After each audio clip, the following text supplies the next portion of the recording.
Bismillahirrahmanirrahim. Assalamualaikum warahmatullahi taala wabarakatuh.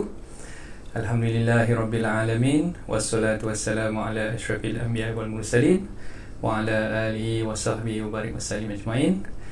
Okey, selamat pagi semua. Salam sejahtera saya ucapkan kepada rakan-rakan yang mengikuti siaran live kita pada pagi ini. Okey, sebelum kita mulakan, seperti biasa saya ingin mengajak rakan-rakan semua yang telah pun join rancangan live ni untuk tolong saya kongsikan rancangan live ni kepada rakan-rakan anda yang lain, ataupun anda boleh tag nama-nama mereka supaya mereka juga boleh join rancangan live kita pada pagi ini, dan setidak-tidaknya mereka boleh mendapat manfaat lah daripada perkongsian saya pagi ini, insyaAllah. Okay, jadi sementara nak tunggu rakan-rakan yang lain masuk tu, saya mengharapkan tuan-tuan semua untuk kongsikan, terus sharekan rancangan live ni kepada rakan-rakan anda yang lain. Okay, insyaAllah. So, kita ambil masa sikit lah sementara nak tunggu kawan-kawan yang lain masuk tu. Okay, tolong kongsikan. Okay, siapa-siapa yang nak join tu minta tolong, saya minta tolong kenalkan diri, bagi salam. Sekurang-kurangnya saya tahu yang anda dah join rancangan live ni lah.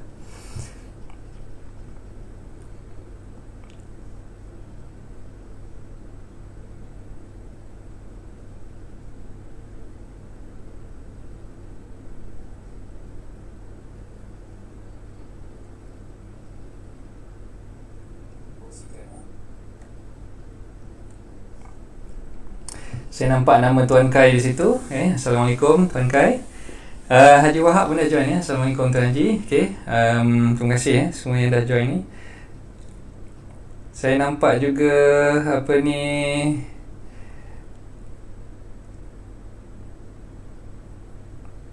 Tuan Ismadi pun ada. Tuan Ismadi. Minta tolong Tuan Ismadi kongsikan Tuan Ismadi rancangan live ni kepada rakan-rakan yang lain. So siapa-siapa dah join ni, ada lebih kurang beberapa orang yang saya nampak di sini. Sementara nak tunggu kawan-kawan yang lain masuk tu, tolong kongsikan. Kongsikan rancangan live ni kepada rakan-rakan yang lain. Boleh dengar suara saya dengan jelas ke? Kita test mic dulu. Kalau boleh tolong komen di situ, boleh dengar dengan jelas, insya-Allah.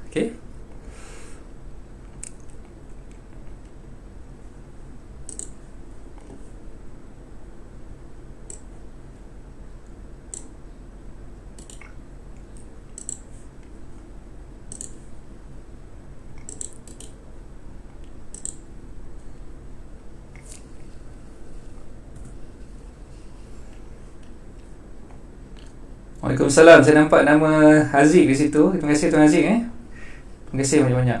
So minta tolong siapa-siapa yang dah join ni, tolong sharekan rancangan live ni. Kita tarik seramai mana yang mungkin, sebab pagi ni kita nak share topik berkenaan dengan tips untuk pembeli rumah pertama. Jadi rakan-rakan RAN, kalau boleh sharekan rancangan live ni supaya mereka mungkinlah prospek-prospek yang tuan-tuan perempuan ada boleh mengikuti rancangan live ni, supaya mereka boleh mendapatkan maklumat apa yang mereka perlu faham dan apa yang mereka perlu tahu lah sebelum mereka mengambil langkah untuk membeli rumah pertama. So pagi ni sharing saya ni lebih kepada bakal-bakal pembeli rumah. So rakan-rakan RAN, kalau ada di sini, saya minta tolong kongsikan, tarik seramai mana yang boleh bakal-bakal pembeli rumah pertama untuk mereka tahu dan mereka mendapat manfaat lah daripada perkongsian saya pada pagi ni. Sebab perkongsian saya ni memang sangat-sangat penting. Saya cuba nak bagi kefahaman yang paling mudah kepada pembeli-pembeli hartanah pertama khususnya, apa yang mereka boleh grab, peluang-peluang yang ada sekarang ni, dan bagaimana mereka perlu mengkaji terlebih dahulu perkara-perkara yang penting sebelum mereka boleh meneruskan dengan pembelian rumah yang pertama. Jadi kalau boleh tuan-tuan perempuan, rakan-rakan sahabat-sahabat RAN saya, tolong kongsikan rancangan ni. Terima kasih Haziq dah share pada grup. Terima kasih. Assalamualaikum.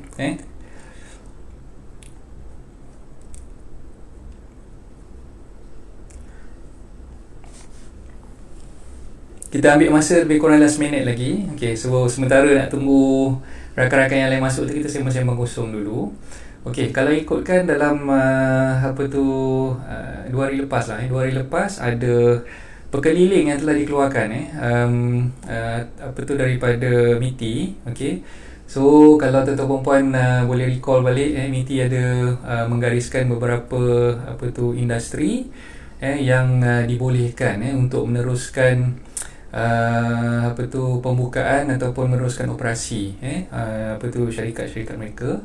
So antaranya adalah, kalau kita tengoklah yang dalam senarai itu, industri automotif, industri pembinaan, ada legal firm, dan ada juga kedai gunting rambut, itu yang paling kelakar sekali lah yang saya rasa yang menggelikan hati. Okay?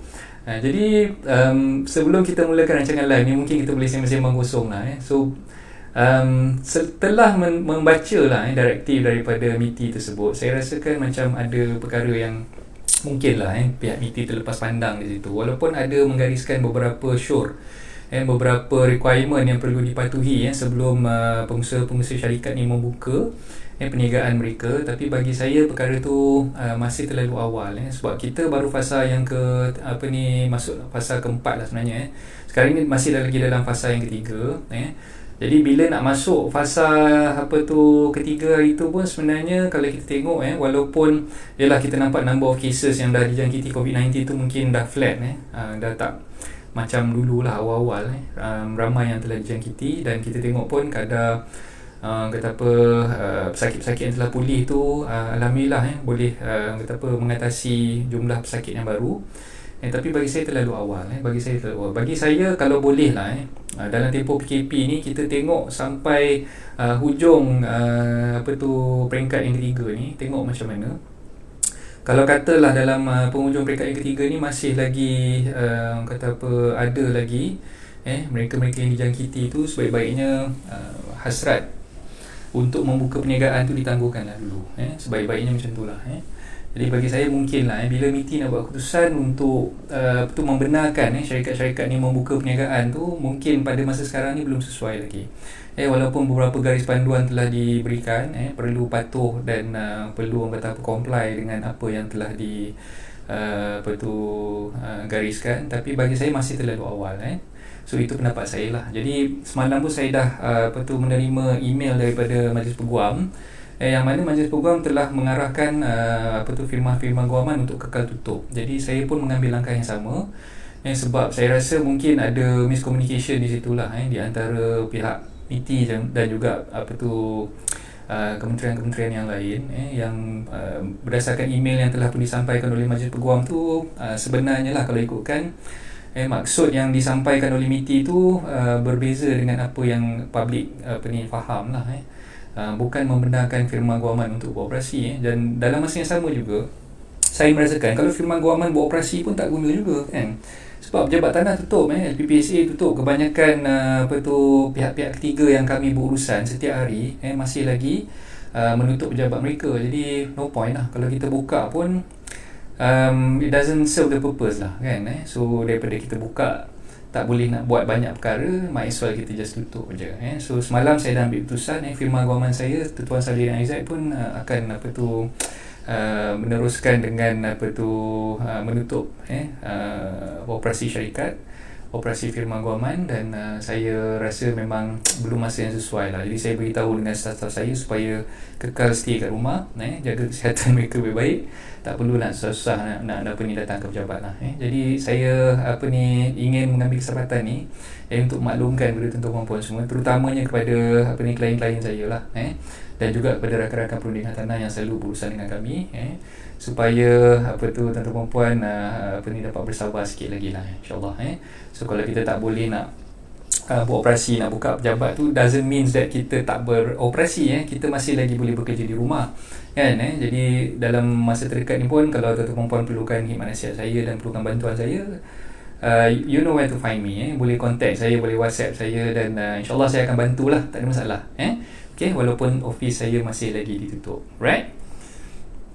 Di Maliza dah join. Waalaikumsalam. Terima kasih Maliza. Okay, Tuan Razman Property pun dah join. Waalaikumsalam. Selamat pagi. Okay, so saya minta tolong siapa-siapa yang dah join ni, tolong kongsikan. Tak ramai lagi yang dah join ni. Saya tengok mata ada 7 orang je kat sini yang sedang menonton sebelum kita mulakan. Jadi macam yang saya dah beritahu awal tadi, perkongsian saya pagi ni memang saya khususkan lebih kepada untuk memberi penerangan, untuk memberi inputs kepada bakal-bakal pembeli rumah pertama. Jadi tuan-tuan puan sebagai peroning hartanah khususnya boleh gunakan manfaat ni, boleh gunakan peluang ni untuk berkongsi kepada followers page masing-masing, kepada rakan-rakan FB masing-masing, untuk memberitahu kepada mereka berkenaan dengan apa yang mereka perlu faham sebelum mereka memulakan langkah untuk membeli rumah pertama. Okey, slide ni pun saya dah sediakan, dan insya-Allah slide ni sangat mudah untuk difahami, dan saya rasa slide ni bila saya prepare tu memang saya ambil pendekatan untuk menerangkan dengan mudah lah. Jadi bila kita prepare slide tu, insya-Allah dengan slide yang ada tu tuan-tuan puan boleh faham dengan senang. Dan kejap lagi selepas habis je sesi live ni, insya-Allah saya akan kongsikan PDF format slide yang saya dah prepare ni, supaya rakan-rakan boleh sharekan PDF format ni kepada bakal-bakal pembeli rumah pertama lah.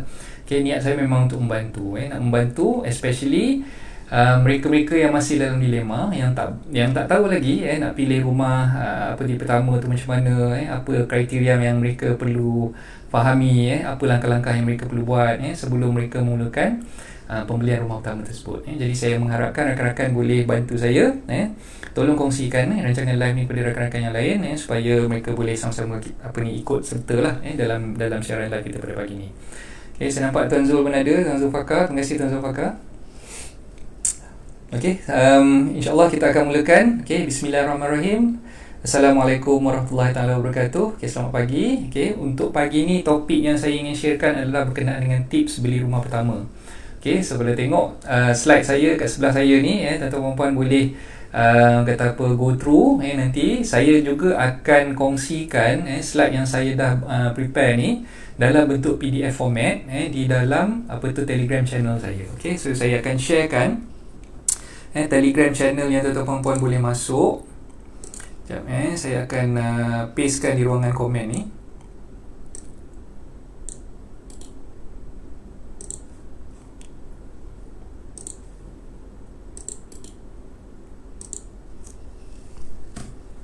Okey, saya dah letakkan di situ di ruangan komen Telegram channel saya. Jadi boleh join Telegram channel saya untuk mendapatkan slide yang saya dah kongsikan ni. Saya akan kongsikan slide tersebut dalam bentuk PDF insya-Allah. Okey, so kita mulakan kita punya perkongsian pada pagi ni. Okey, tips beli rumah pertama. Okey, khusus untuk bakal-bakal pembeli rumah pertama. Saya ibaratkan tuan-tuan puan ni sebagai adik-adik lah. Mungkin pembeli rumah pertama ni lingkungan umurnya mungkin baru dalam 20-an, ataupun baru nak menginjak masuk ke 30-an lah. So tak ada masalah kalau saya bahasakan tuan-tuan puan semua sebagai adik-adik. Okey, jadi sebelum adik-adik beli rumah, kena pastikan adik-adik faham dulu. Beli rumah ni adalah satu komitmen yang besar sebenarnya. Satu tanggungjawab, satu komitmen yang memang adik-adik akan nampak perkara tersebut bukan perkara yang main-main, tapi sebenarnya tak mustahil. Bukan mudah tapi tak mustahil. Jadi saya akan berkongsi pada anda semua pada pagi ni cara bagaimana untuk anda membolehkan anda untuk memiliki tanah pertama anda. Okay, so itulah sebenarnya pengisian saya untuk saya kongsikan pada pagi ni. Dan saya rasakan topik ni memang sangat-sangat penting, especially untuk mereka yang mungkin baru berhasrat untuk beli rumah pertama, tapi mereka berada dalam keadaan dilema. Nak beli rumah ni mereka mampu tidak, sama ada mereka ni tahu risiko-risiko yang ada, dan apakah langkah yang mereka perlu ambil sebelum mereka memulakan pembelian rumah pertama tersebut. Jadi itu yang saya mengharapkan, kalau boleh siapa yang dah join rancangan ni tolong kongsikan, sharekan video ni, rancangan live ni kepada rakan-rakan yang lain supaya lebih ramai lagi yang mendapat manfaat lah daripada apa yang saya cuba kongsikan. Okay, so kita mulakan dengan slide yang pertama. Okay, sebelum tuan-tuan puan adik-adik beli rumah pertama tu, kena tanya diri sendiri dulu. Tanya diri sendiri sama ada adik-adik dah ready ke belum nak beli rumah pertama. Okay, so macam mana nak tahu kita ni dah ready ke belum? Nak dapatkan jawapan itu kena pastikan yang adik-adik dah buat checklist yang saya senaraikan ni. Okay, apa checklist dia? Yang pertama, adik-adik dah sediakan belum profil kewangan? Dah ada belum profil kewangan? Okay, so apa yang dimaksudkan dengan profil kewangan ni? Sebenarnya profil kewangan ni adalah untuk membantu adik-adik semua untuk mengenal pasti sama ada adik mampu ataupun tidak untuk membeli rumah pertama tu. Okay. So kadang-kadang kita mungkinlah selama yang kita tengok posting-posting yang kita baca dalam social media ataupun dalam mana-mana blog, ataupun kita baca newspaper dan sebagainya, so ramai di kalangan kita yang mungkin masih lagi tertanya-tanya sebenarnya dia ni mampu ataupun tidak untuk membeli tanah. Okay, jadi bila dengan adanya profil kewangan ni, sekurang-kurangnya adik-adik dah boleh nampak dah jalan tu, rumah yang macam mana yang adik-adik boleh beli, harga yang berapa, dan dalam masa yang sama berapa komitmen yang kita perlu sediakan untuk membeli rumah pertama tersebut. Okay, jadi memang itu perkara pertama yang saya syorkan. Sebelum nak beli rumah, kena pastikan yang tuan-tuan perempuan, adik-adik semua faham selok-belok dan tahu cara macam mana nak menyediakan profil kewangan. Okay, nanti saya akan sharekan dalam slide seterusnya lah macam mana cara nak sediakan profil kewangan tersebut. Okay, itu langkah yang pertama. Okay, yang kedua, checklist yang kedua, adik-adik dah ada belum duit deposit dan lain-lain kos yang terlibat untuk membeli rumah pertama tersebut. Okay, so duit deposit ni biasanya kalau katalah tuan-tuan perempuan, adik-adik nak beli rumah subsale ataupun rumah yang second hand daripada penjual. Okay, so biasanya deposit untuk rumah subsale ni yang adik-adik perlu sediakan adalah sebanyak 10%. Okay, 10% daripada harga rumah yang nak dibeli. Okay, katalah harga rumah yang nak dibeli tu 200,000. Jadi maknanya sekurang-kurangnya adik sebagai pembeli perlu ada duit 10% sebanyak 20,000 lah untuk membeli rumah subsale tersebut. Okey, dan dalam masa yang sama bukan setakat duit deposit saja yang perlu ada, adik sebagai pembeli rumah pertama juga perlu menyediakan kos-kos lain. Okey, kos-kos lain ni apa dia? Termasuklah legal fees, bayaran MOT untuk stamp duty, legal fees pula terbagi kepada dua, legal fees untuk SPA dan juga legal fees untuk loan agreement. Okey. Dan ada juga kos-kos lain yang terlibat lah. Nanti saya akan kongsikan dalam slide seterusnya. Okay, jangan risau. InsyaAllah apa yang saya kongsikan ni saya akan bagi tak ada orang kata apa sekat-sekat, bagi sikit-sikit, kita bagi all out. Semua tu saya akan kongsikan, jangan risau InsyaAllah. Alright, perkara yang ketiga, checklist yang ketiga, apa yang adik-adik perlu buat. Okay, yang ketiga adalah adik-adik perlu tahu kriteria rumah yang mampu dibeli. Nampak tak saya highlightkan perkataan mampu di situ, yang mampu dibeli, dan bukannya yang adik-adik nak beli.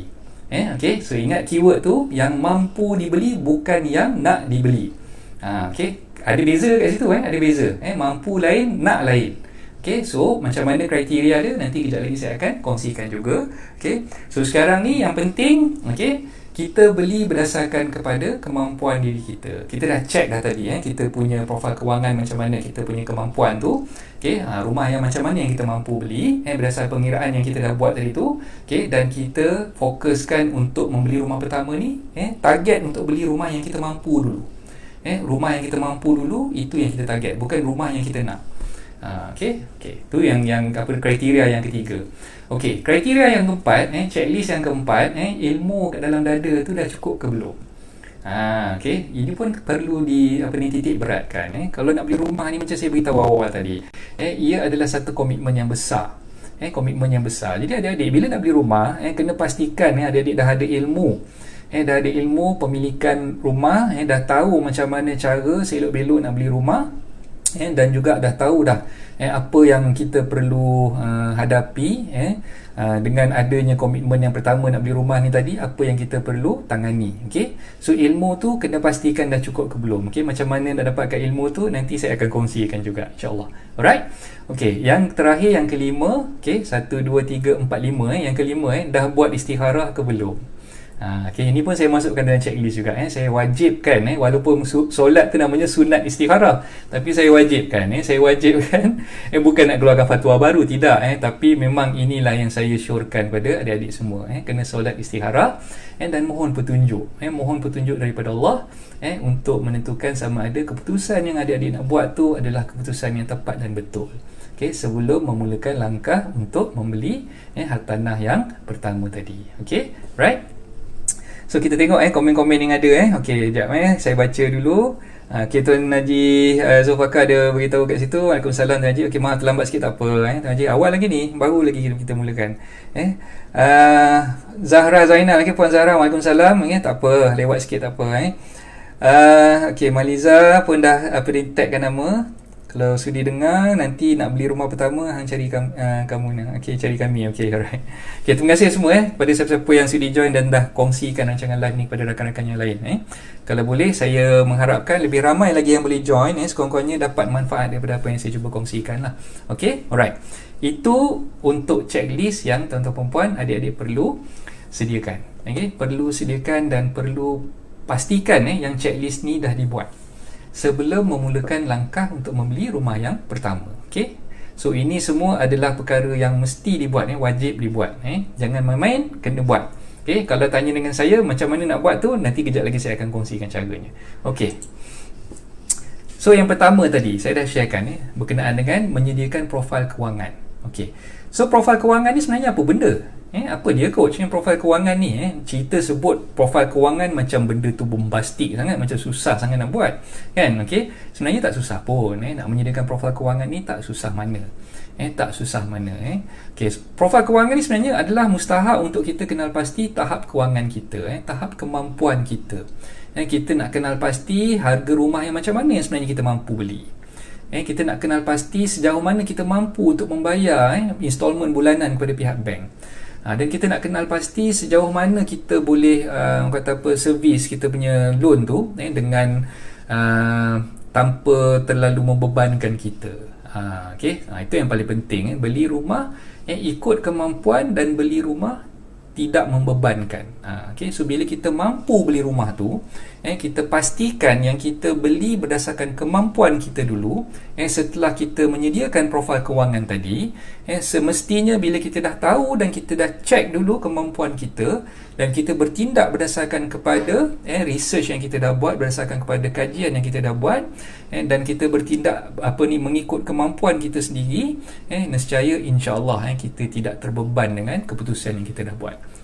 Okay. So ingat yang pertama tadi tu, profil kewangan tu mustahak untuk kita kenal pasti tahap kewangan kita, supaya kita tidak terbeban dengan apa yang kita dah mulakan, dengan komitmen yang kita dah mulakan tadi. Okay. So yang kedua, profil kewangan ni juga penting untuk memudahkan kita membuat permohonan loan dengan pihak bank. Okey, selama ni adik-adik mungkin terfikir, nak buat loan punya application ni semua serahkan bulat-bulat kepada banker. Kan? Okey, kenapa nak susah-susah nak buat loan punya application sedangkan itu semua kerja banker, itu semua kerja-kerja yang perlu dibuat oleh mortgage consultant. Okey. Tapi saya nak betulkan perception tersebut. Sebenarnya sebelum kita nak mendapatkan khidmat ataupun mendapatkan nasihat daripada pihak bank ataupun pihak mortgage consultant. Okey. Saya sebut ada dua, satu banker, satu lagi mortgage consultant. Okey, banker ni siapa? Banker ni kalau kita go direct dengan pihak bank tu lah. Okey, contoh macam katalah tuan-tuan perempuan, adik-adik nak buat pinjaman dengan Bank Rimau. Tahulah Bank Rimau tu siapa kan? Dengan Bank Rimau, maka adik-adik boleh pergi terus ke Bank Rimau tu, mana-mana branch yang ada cawangan mortgage. Cawangan mortgage, jumpa dengan mortgage consultant, mortgage banker, dan minta mereka access dokumen yang ada. Nanti dia minta lah apa-apa dokumen yang perlu submit kepada mereka dan sebagainya lah. Okey, itu banker. Banker tu maknanya yang kita go direct dengan bank yang kita nak buat permohonan pinjaman tadi. Okey, satu lagi yang saya sebutkan tadi tu mortgage consultant. Okey, mortgage consultant ni adalah pihak yang independen. Okey, independen maksudnya dia tidak mewakili mana-mana bank. Okay, so ada sahabat-sahabat saya yang memang menjalankan perkhidmatan sebagai mortgage consultant, yang mana dia tidak mewakili mana-mana bank, tapi kerja dia adalah untuk compilekan dokumen dan juga tolong anda sebagai bakal pembeli submitkan permohonan loan anda kepada bank yang dia ada kontak. Faham tak? Okay, contohlah mortgage consultant ni, katalah dia ni ada kontak dengan few banks, mungkin ada 4 ataupun 5 bank yang dia kenal, bank officer ataupun mortgage banker yang dia dah kenal tadi tu. Jadi dia akan submit permohonan tuan-tuan perempuan semua kepada semua bank yang dia kenal. Okay, itu kerja mortgage consultant. Okay, Ada yang tanya, okey, mortgage consultant ni dia dapat apa tu commission daripada mana? Okey, bukan tuan-tuan perempuan sebagai bakal pembeli kena bayar service charge ataupun fee dia.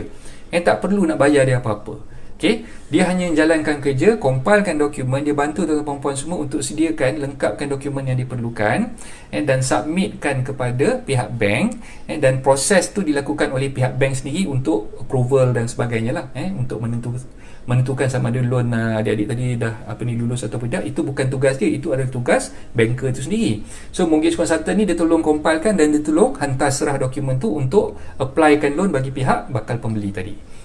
Okay, itu kerja mortgage consultant. Dan ramai sahabat-sahabat saya yang saya boleh namakan kat sini lah, antaranya Syafiq, ada Jared, macam-macam lah. Diorang ni kerja diorang tu memang compilekan dokumen dan submitkan kepada pihak bank. So commission diorang dapat daripada mana? Okay, commission ni biasanya dapat daripada pihak banker tu sendiri. Banker tu yang bayar commission dia, ataupun daripada orang yang menyediakan loan documentation tu. Yang menyediakan loan documentation tu kalau dalam urusan-urusan biasa tu adalah peguam lah.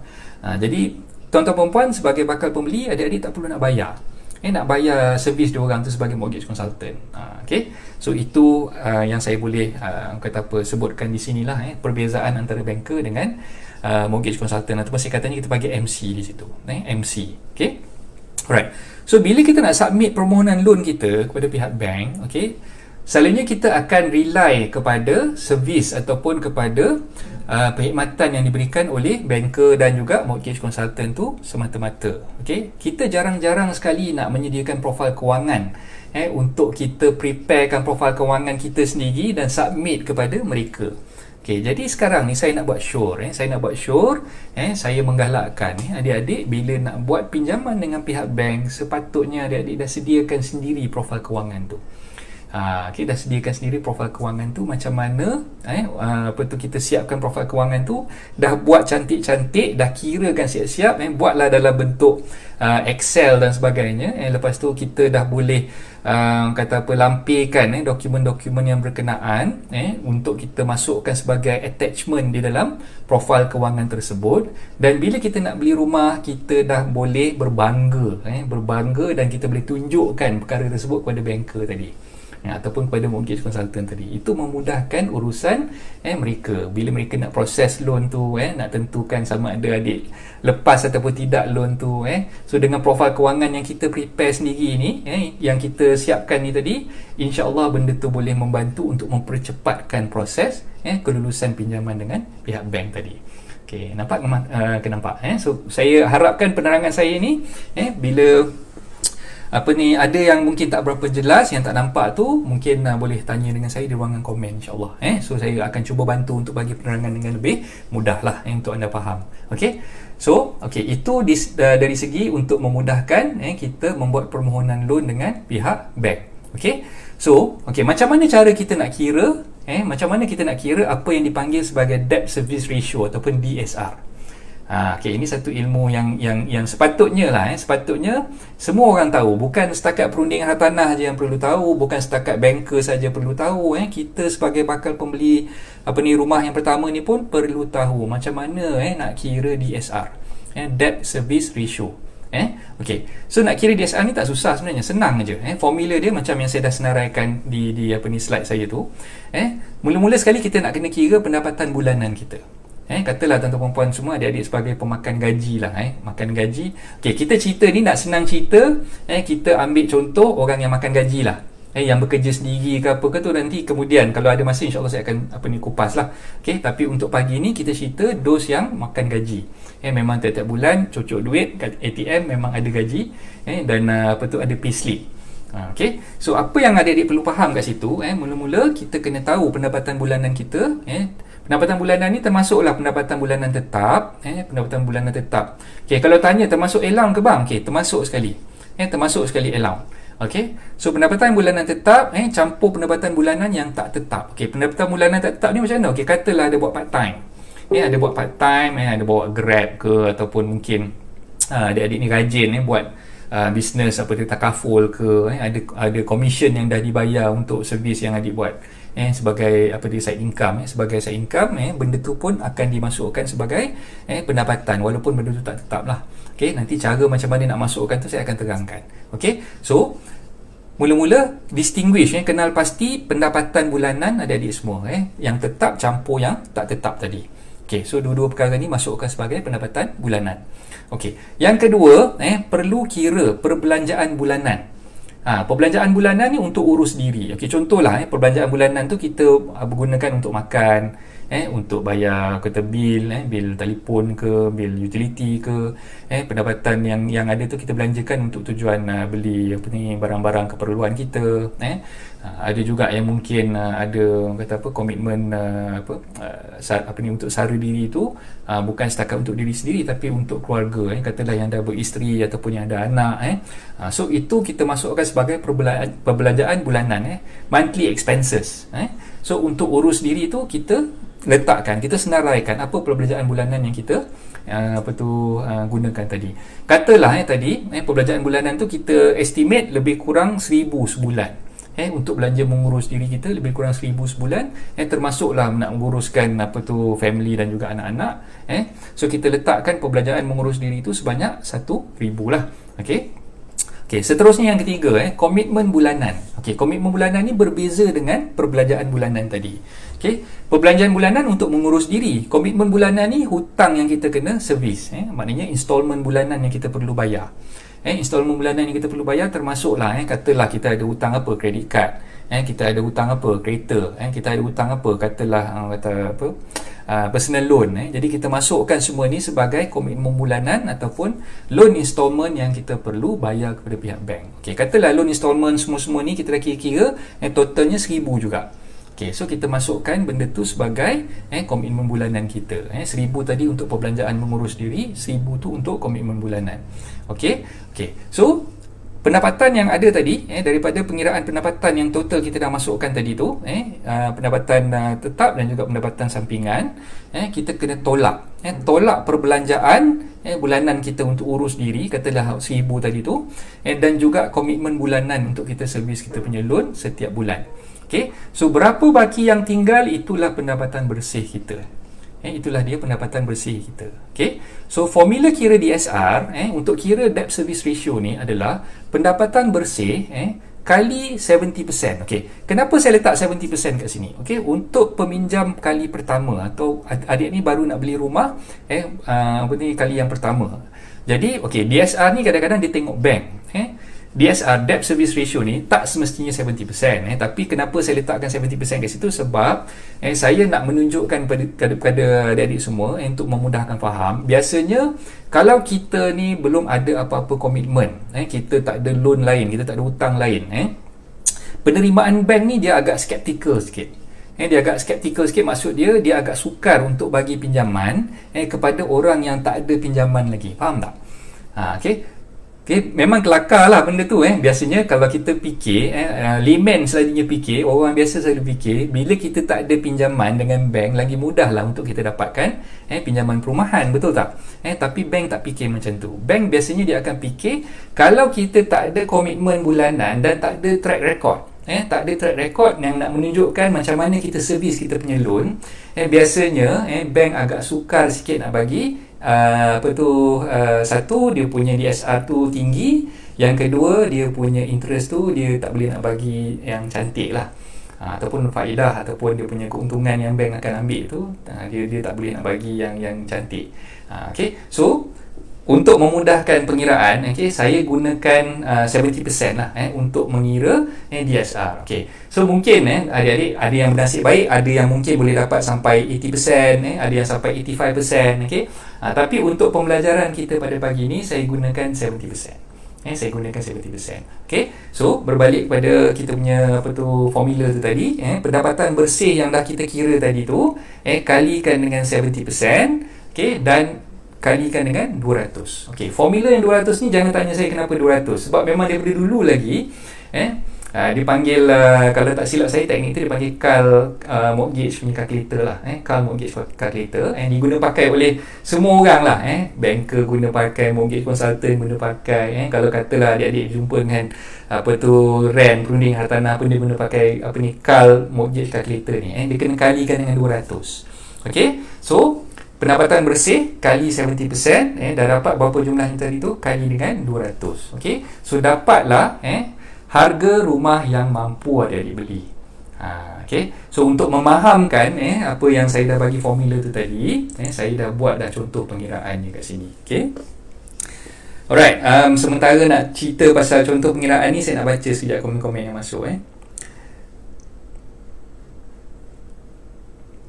Okay, Maliza ada komen kat situ. Thank you Mazidah, dengar tahu rumah pertama ni, Mazidah, Tuan Aizat ni lawyer, dengar ilmu. Okay, terima kasih Maliza, tolong kongsikan. Okay, Mazidah tolong dengar. Okay, Cik Zul pun dah join. Waalaikumsalam Cik Zul. Okay, Anggun pun dah join. Terima kasih Anggun.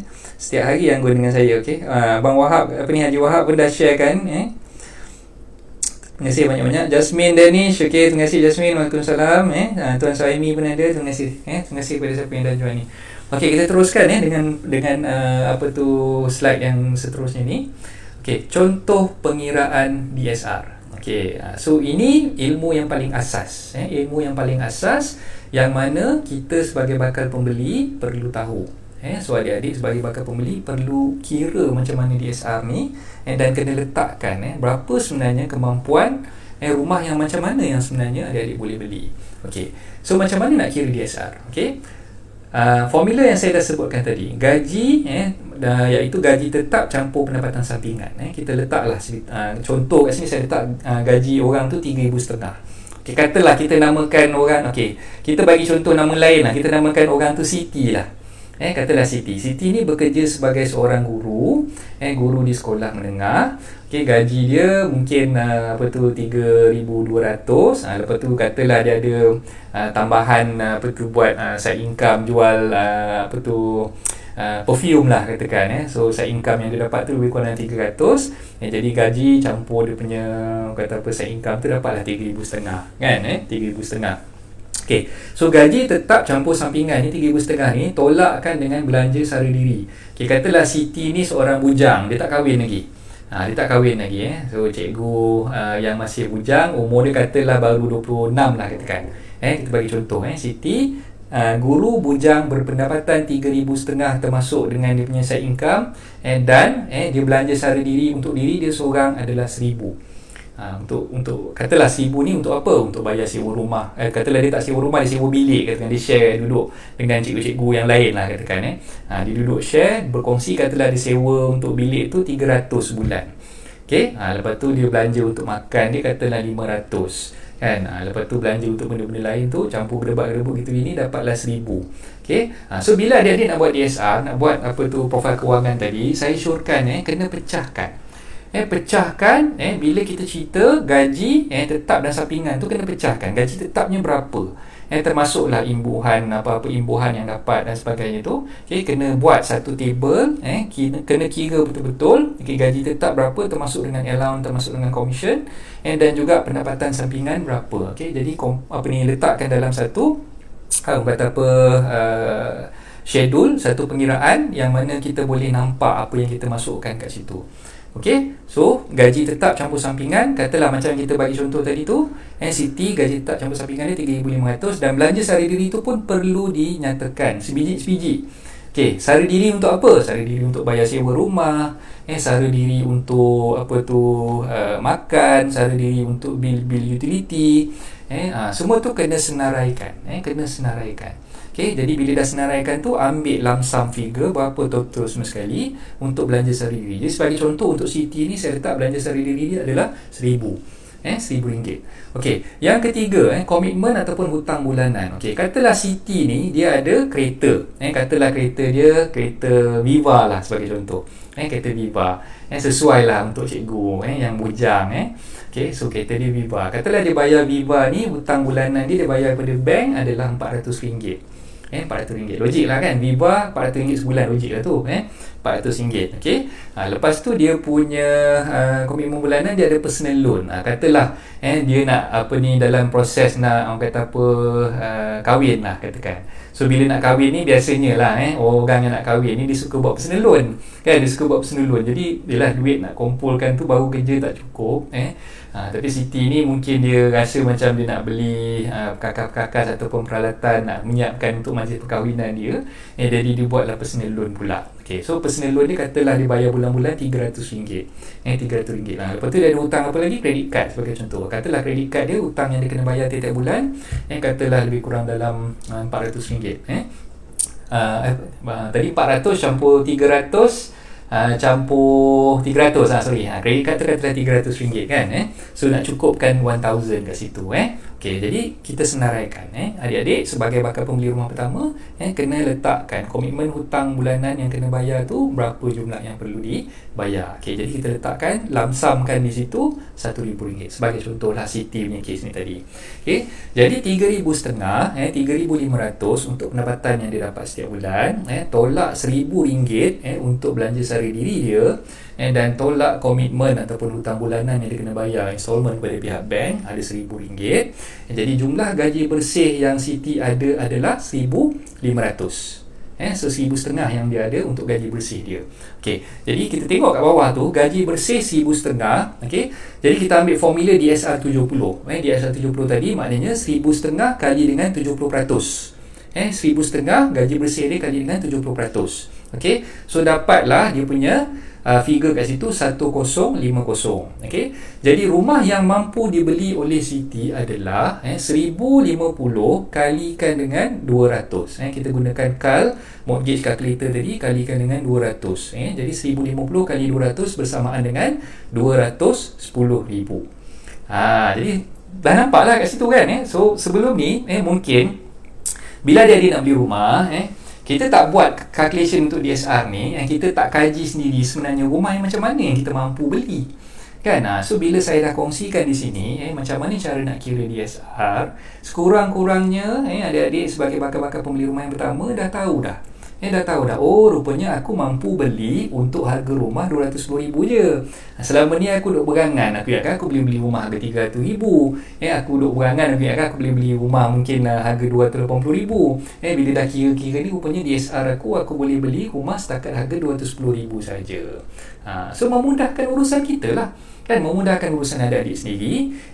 Bila nak beli rumah, tak payahlah nak orang kata apa susah-susah nak cari rumah yang lebih daripada bajet yang sepatutnya kita beli. Kita dah tahu dah bajet kita sebenarnya kita terhad untuk beli rumah harga RM210,000 saja. So tak payah nak berangan, tak payah susah-susah nak pening-pening kepala nak cari rumah yang berharga lebih daripada apa yang kita mampu beli. Okey, nampak? So saya harapkan apa yang dah ada ni, apa ni adik-adik boleh nampak lah apa yang saya dah kongsikan di situ. Okey. Okay, terima kasih Cik Jamrus. Cik Jamrus baru join. Salam, moga dipermudahkan uruskan hari ni. Dan gunting rambut lah. Belum gunting rambut lagi cikgu, kedai gunting tak buka lagi. Tak apalah, rambut macam singa pun tak apalah. Bukan ada orang tengok pun. Anak-anak ni bini je tengok kat rumah ni kan. Paling-paling kuat pun bila buat live macam ni pun, you all dah tiap-tiap hari nampak saya kan. So rambut saya panjang ke, rambut saya pendek ke kan. Bukan you all kisah pun, yang penting ilmu yang saya cuba sampaikan tu tak. Okay, gunting sendiri cikgu tu Haji Wahab dah tolong jawabkan dah tu. Gunting sendiri saya tak reti pula, ni tobek lah rambut kan. Kalau nak gunting botak tu mungkin lain cerita lah kan, pakai mesin tu kan. Tapi saya tak berani lah. So saya ambil keputusan saya tak gunting lah rambut, biar je lah. Itulah kelakar je kan bila MITI membenarkan kedai-kedai gunting rambut buka kan. Nanti yang ada gambar Cikgu Jamrus kan, dia share kan gambar ambil lebih kurang 1 meter nak potong rambut orang tu kan.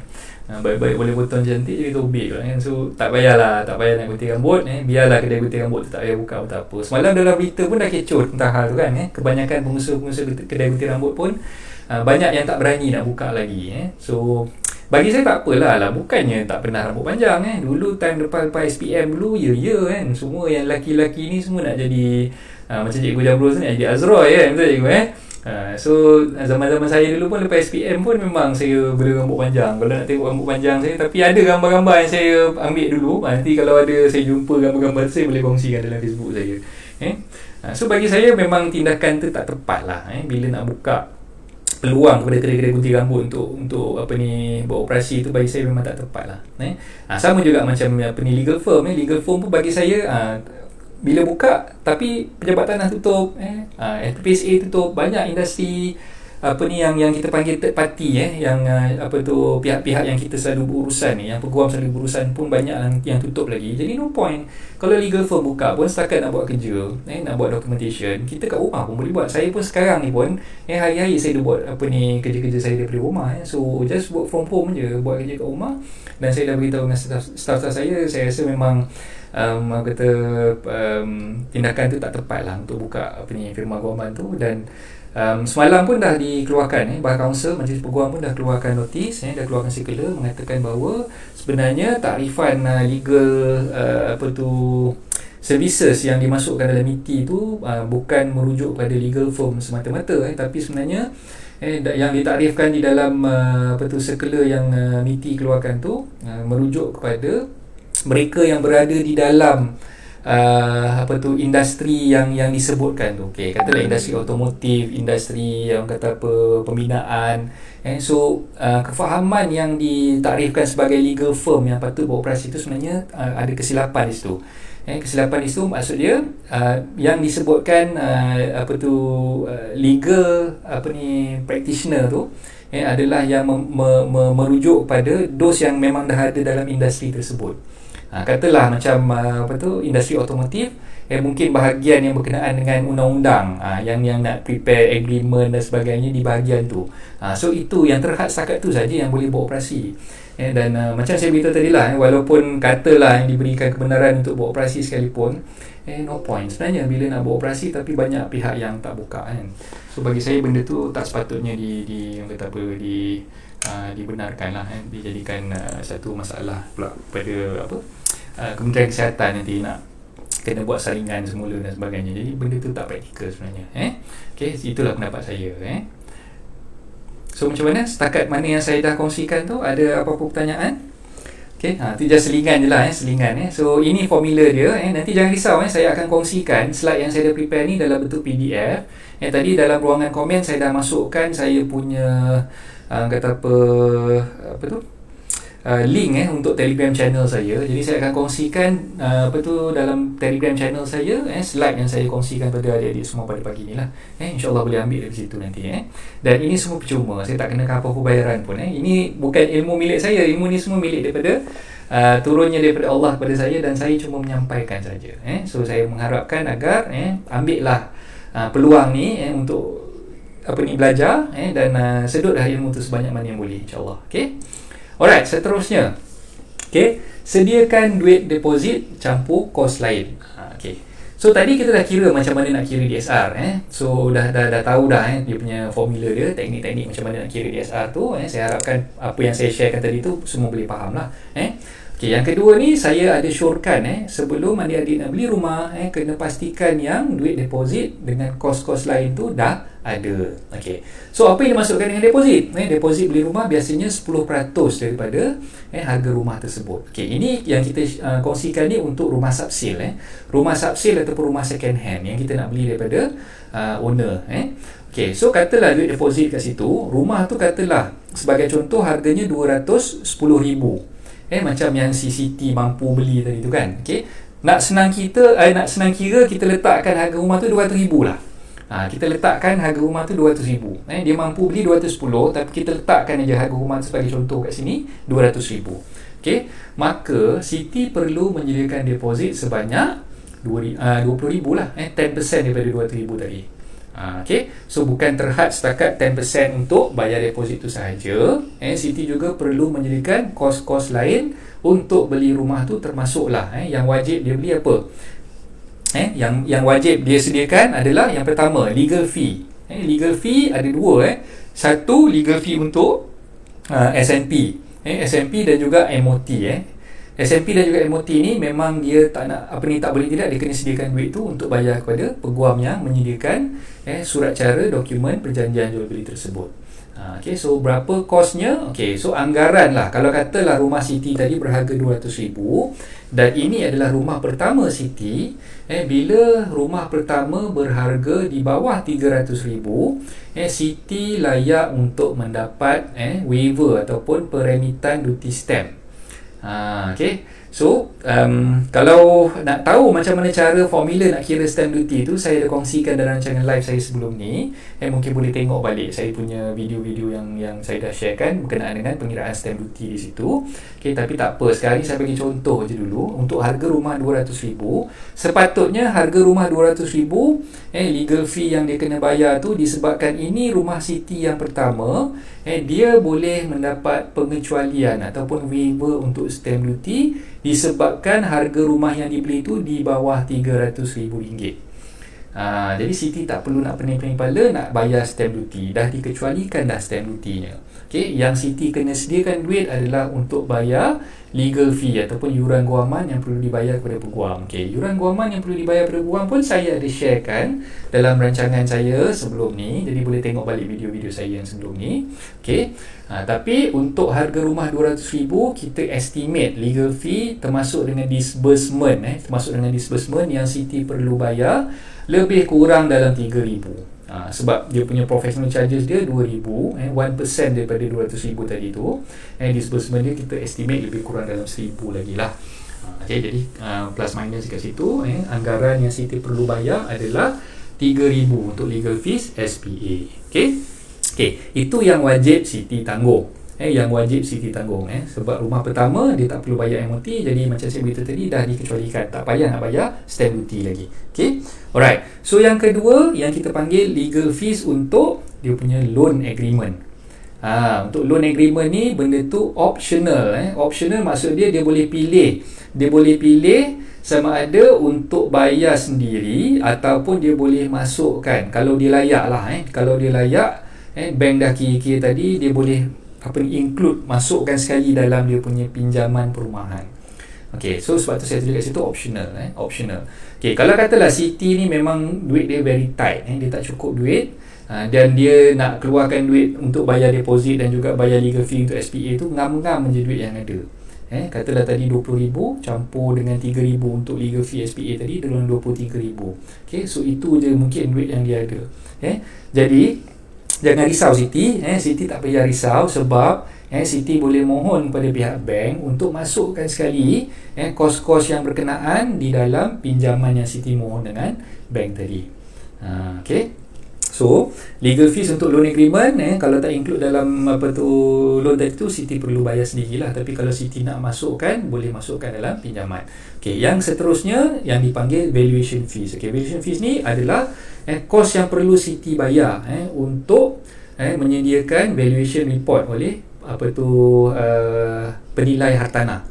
Oleh penilai hartanah. Jadi penilai hartanah ni dilantik oleh siapa? Dilantik oleh pihak bank. So bila kita nak buat pinjaman dengan pihak bank, tak boleh tidak, bila kita beli rumah sub-sale ni, kita perlu mendapatkan valuation report. Valuation report. Sebab bank dia nak pastikan berapa sebenarnya nilai rumah yang kita nak beli tadi tu. Jadi nak dapatkan nilaian hartanah tersebut, tak boleh tidak memang kena dapatkan khidmat penilai hartanah lah, juru nilai hartanah. Okay, itu yang kita panggil valuer tu. Jadi Siti perlu bayar valuation fee untuk cover cost valuation report tadi tu. Tapi dalam masa yang sama, benda ni pun optional juga. Siti boleh minta benda tu dimasukkan sekali dalam pinjaman yang dia pohon dengan pihak bank. Sama macam dia punya legal fee untuk loan agreement tu. Okey, yang ketiga, apa yang dipanggil sebagai MRTT ataupun MLTT. Okay, MRTT ataupun MLTT ni adalah insurans takaful. Insurans takaful yang Siti perlu ambil untuk pastikan bila berlaku apa-apa musibah, dia meninggal ataupun dia lumpuh, MRTT ataupun MLTT ni yang akan bantu untuk bayar baki pinjaman yang tinggal dengan pihak bank. Okay, so contohlah macam sekarang ni.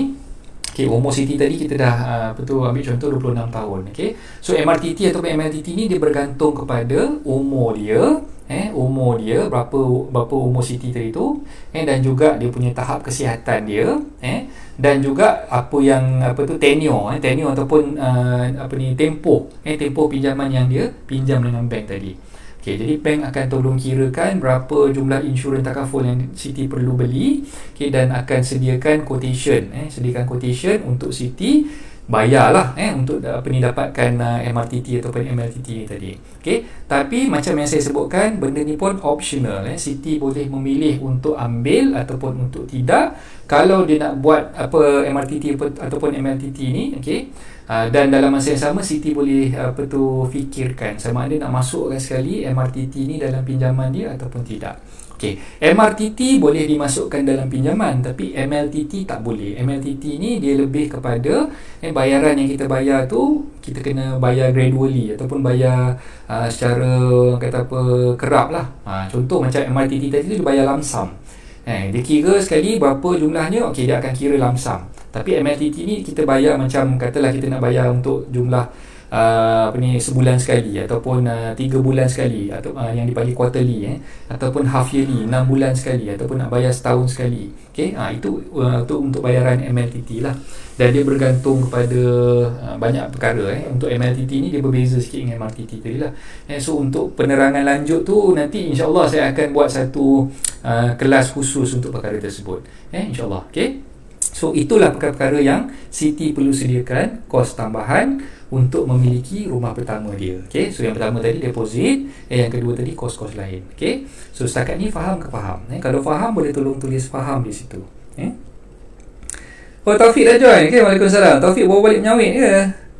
Lambat Taufik join. SMP Legal Fee boleh masuk loan tak? Okey, yang Faizal tanya tu SMP Legal Fee tak boleh masuk loan. SMP Legal Fee memang kena bayar sendiri. Yang boleh masuk loan hanyalah terhad setakat loan agreement saja. Untuk loan agreement punya legal fee. Okey, so siapa-siapa yang masih lagi bersama-sama dengan saya ni, saya nampak ada 18 mata di situ.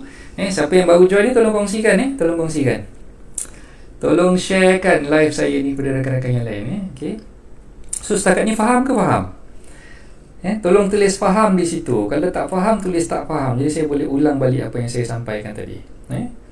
Selagi tak ada orang type kat situ, selagi itulah saya takkan continue. Saya akan start kat sini. Okay, faham ke faham? Tolong tuliskan.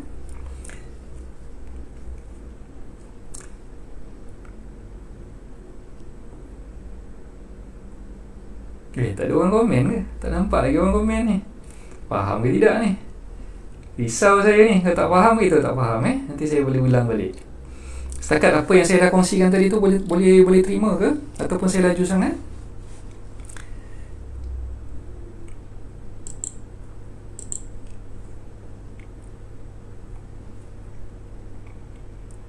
Cik Zul dia tulis faham ni Zul. Terima kasih Cik Zul. Okay, yang lain-lain ni macam mana? Okay, Anggun pun dah tulis faham. Alhamdulillah.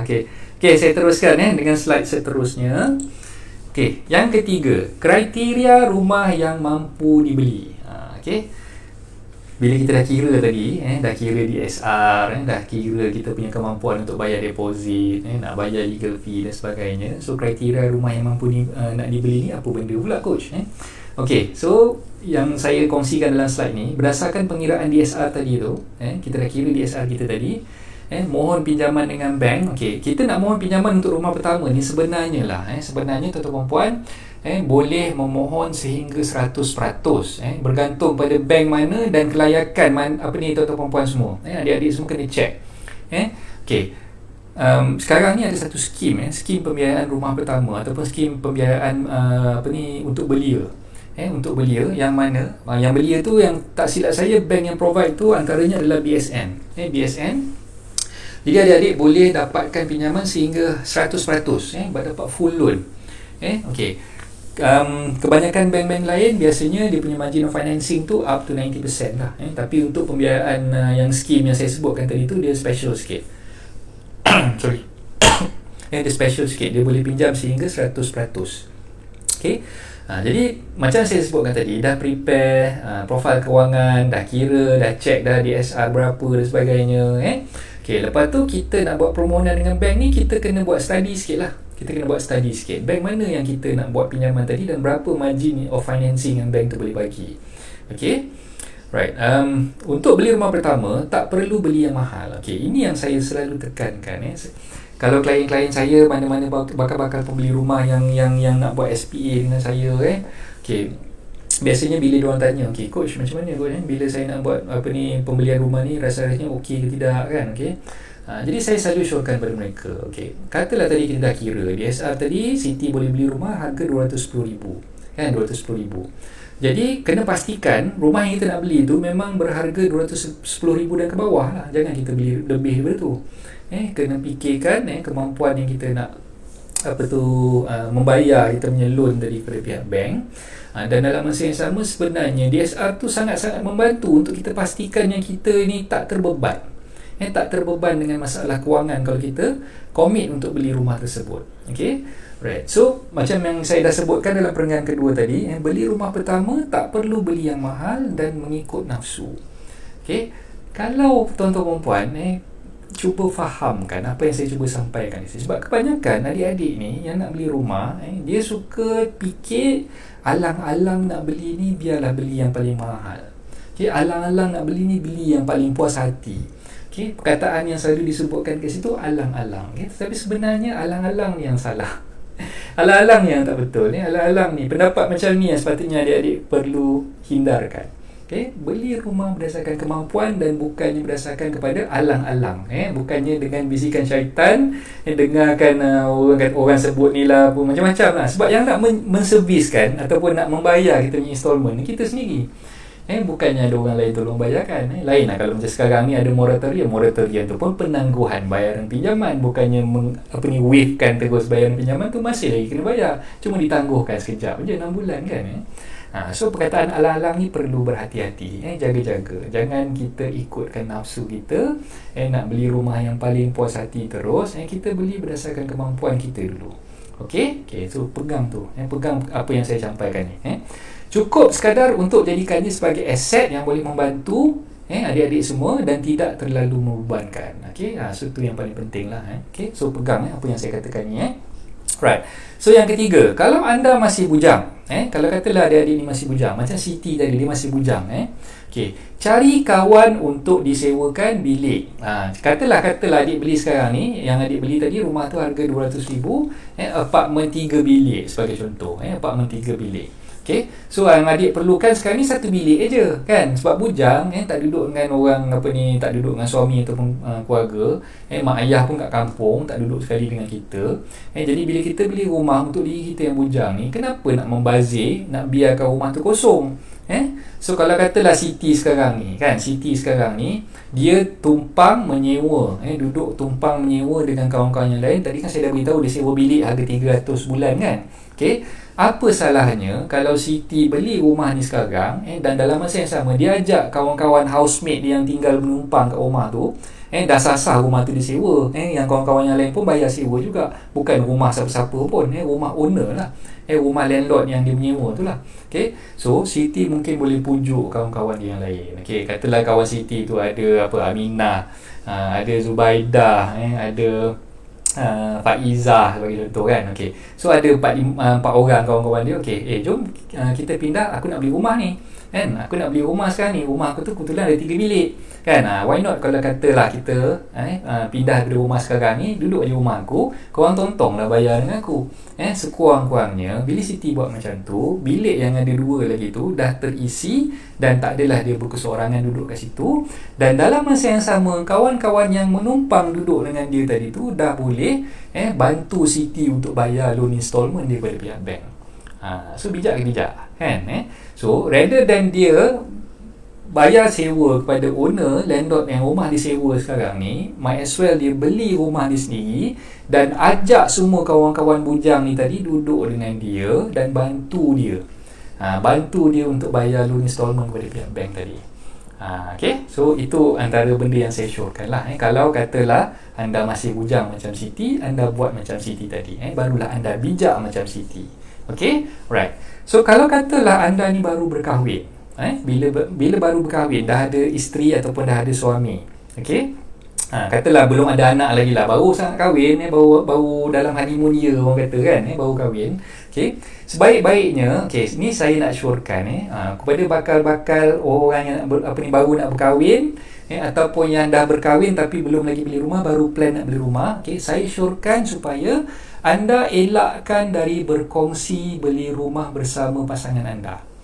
Maksud saya di situ, kalau katalah tadi, anda nak beli satu rumah harga RM200,000, anda dah check anda punya DSR, anda seorang, bukannya gabung, anda dah check anda punya DSR tu dah kira-kira memang lepas untuk RM200,000 nama anda seorang, jadi tidak ada keperluan untuk anda gabungkan nama dengan pasangan anda tadi. Jangan nak gatal-gatal nak sambung nak gabungkan. Tak perlu nak gabungkan. Kalau anda seorang layak, belilah rumah pertama tadi tu atas nama anda seorang sahaja. Tak perlu nak gabung dengan pasangan anda. Sebab saya kena cerita benda ni kenapa, nanti slide seterusnya nanti saya akan cerita.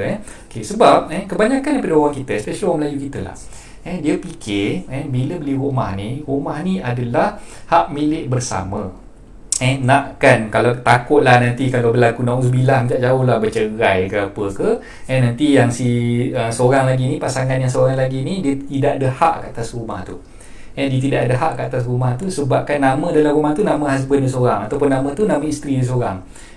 Sebenarnya tidak. Fahaman tu adalah salah, 100% salah. Sebab bila tuan-tuan perempuan beli rumah setelah dalam tempoh perkahwinan, katalah kahwin tahun lepas 2019 dah kahwin, 2020 baru nak beli rumah, rumah yang dibeli dalam tempoh perkahwinan tersebut adalah dikonsider, ditaktifkan sebagai harta sepencarian.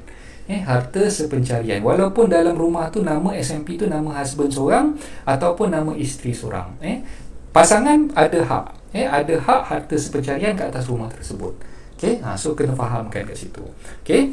Jadi sure saya, kalau katalah anda ni pasangan yang telah berkahwin, dan nama anda seorang layak untuk membeli rumah tersebut, tak payahlah nak buat gabungkan nama dalam SMP tu, letak satu nama saja, tak payah buat dua nama.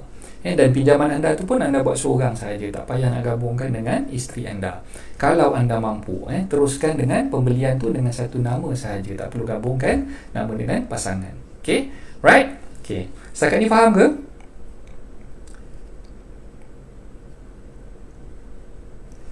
Ada Tuan KS Property tanya, MRTA tak termasuk kot. MRTA ni sebenarnya kalau untuk pinjaman, untuk pinjaman kita nak buat MRTA dengan bank, sebenarnya macam saya beritahu tadi, kalau katalah nak masukkan MRTA dalam pinjaman tu boleh, tak ada masalah. Tengok pada kita punya kelayakan. Bila kita dah check dengan bank, kita nak masukkan MRTA tu sekali dalam loan, kita boleh masukkan sekali dalam loan. Ataupun katalah benda tu kita rasa macam ambil MRTA ni tak begitu menguntungkan. Topik berkenaan dengan perbezaan MRTA dengan MRTT ni insya-Allah MRTT, MRTA dan juga MLTT, dua perkara yang berbeza kat sini. Yang saya sebutkan tadi, MRTA, MRTT tu lebih kurang sama. MLTT ni benda yang berbeza. So topik ni insya-Allah kalau ada masa nanti saya akan kongsikan. Saya akan kongsikan dalam rancangan live saya yang akan datang. Jadi berbalik pada soalan yang Tuan KS tanya tu, sebenarnya benda ni boleh dimasukkan dalam pinjaman. MRTA ke MRTT ke, sebenarnya benda tu sama je. Benda tu lebih kurang sama, cuma dia takaful dengan dia non-takaful kan. Kalau kita nak masukkan dalam pinjaman tu berdasarkan kepada kelayakan, kalau kita mampu, kita layak, dan kita boleh ambil masukkan dalam pinjaman sekali. Kalau kita dah kira-kira, banker yang kira tu kata tak boleh ni, kalau nak masukkan MRTA ni dah berat, jadi you punya loan ni tak lepas.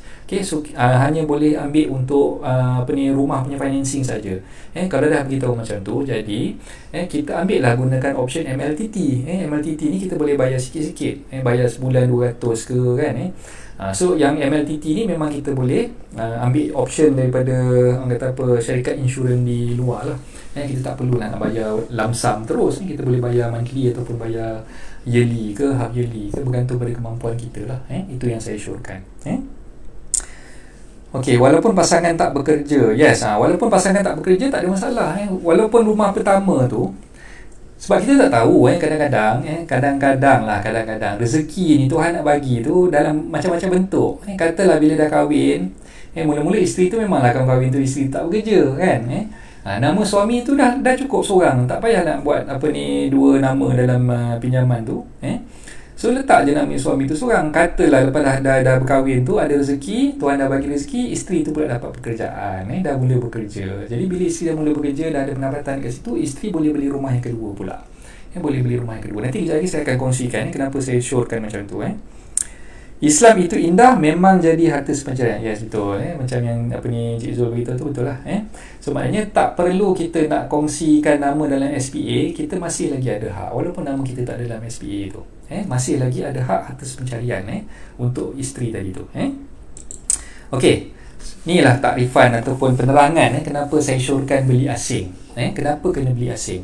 Okay. Berdasarkan profil kewangan anda tadi, so bila dia dah kira profil kewangan tadi tu, dah kira DSR dan sebagainya, kalau anda seorang saja mampu untuk buat pinjaman dengan bank, tak perlulah gabung dengan nama pasangan. Sebabnya, yang pertama, maksimalkan loan margin. Maksimalkan loan margin yang anda boleh gunakan untuk rumah pertama ni dengan gunakan nama anda seorang. Tak payah nak gabungkan lah.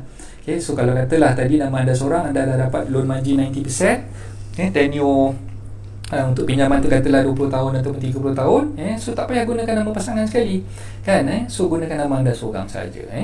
Okay, nota, bagi pembelian rumah pertama dan kedua, anda sebenarnya boleh memohon pinjaman sehingga 90%. Okay. Kecuali dalam kes-kes tertentu macam yang saya nyatakan tadi, untuk skim-skim tertentu anda boleh dapat pinjaman sehingga 100% untuk rumah pertama lah. Skim perumahan belia dan sebagainya, itu kes-kes tertentu. Tapi kita cerita in general lah. Secara generalnya, secara dasarnya, memang kita beli rumah pertama dengan rumah kedua tu, margin of financing yang kita boleh pinjam dengan bank sehingga 90%. Sehingga 90%. Okay.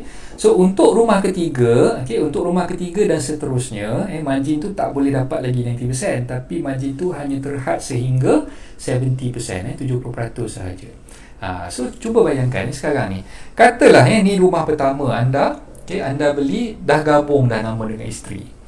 Dah gabung dah nama dengan isteri. So maknanya untuk rumah kedua nanti, anda masih lagi boleh entitled untuk dapat 90%. Katalah ada rezeki nak buat rumah yang ketiga, nak beli rumah yang ketiga pula. Bila nak beli rumah yang ketiga, bila dah gabung nama yang pertama, dah gabung nama yang kedua, rumah yang ketiga tu nanti hanya layak untuk pinjam up to 70% sahaja. Kan dah rugi kat situ, kan? So might as well kalau tuan-tuan perempuan beli, adik-adik beli sekarang ni nama isteri seorang, nanti rumah kedua nama suami seorang. So rumah yang ketiga nanti masih lagi boleh beli gabung nama, masih lagi considerkan rumah tu rumah yang kedua. Dia bukan fall under rumah yang ketiga, faham tak? Sebab nama dalam pinjaman yang kita buat tu, dia akan tengok kepada kepada sikris kita. Tengok rekod sikris kita. Kalau katalah rekod sikris kita punya pinjaman perumahan tu masih lagi rumah yang kedua, walaupun pada hakikatnya kita dah ada 3 baru, kita dah masuk 2 buah rumah dan ni masuk rumah yang ketiga, dia masih lagi membenarkan kita buat pinjaman up to 90%. Margin of financing tu kita boleh pinjam sehingga 90%. Sebab rekod sikris masing-masing masih lagi tunjukkan rumah tu adalah rumah yang kedua. Okay? So faham ke faham? Itulah antara sebabnya kenapa saya ajar kena beli tu asing-asing, jangan gabungkan. Okay? So, itu yang pertama. Yang kedua, boleh gunakan nama pasangan anda untuk membeli rumah kedua ataupun ketiga nanti dan boleh dapatkan margin 90%. So itu dia punya trik dia lah. Trik dia kenapa, rationalnya kenapa anda perlu beli rumah tu nama asing. Okay, dan yang paling penting di sini, anda boleh rebut peluang untuk dapatkan diskaun, untuk dapatkan peremitan duty stamp. Tengok yang saya tunjukkan kat bawah tu. Dapatkan diskaun ataupun peremitan duty stamp untuk pembelian rumah pertama. Okey, katalah sekarang ni anda beli atas nama suami. Anda sebagai suami, anda beli atas nama anda seorang. Okey, nanti later on isteri pula nak beli rumah atas nama dia seorang. Okey, so maknanya anda dah boleh layak untuk dapatkan diskaun peremitan duty stamp tu untuk nama anda dulu. Lepas tu nanti bila isteri beli atas nama dia, isteri tu pun layak boleh dapatkan peremitan ataupun diskaun duty stamp atas nama dia sendiri. So dah dapat 2 rumah, dapat pengecualian duty stamp untuk 2 rumah yang berbeza. Itu trik dia lah. Itu sebenarnya rasional kenapa kita kena beli asing-asing. Okay? So peremitan duty stamp ni bang diingat untuk rumah berharga 300,000 ke bawah, duty stampnya tidak dikenakan untuk rumah pertama. So maknanya harga rumah 300,000 ke bawah di-waivekan, tak ada stamp duty. Okay? Untuk rumah pertama. Okay?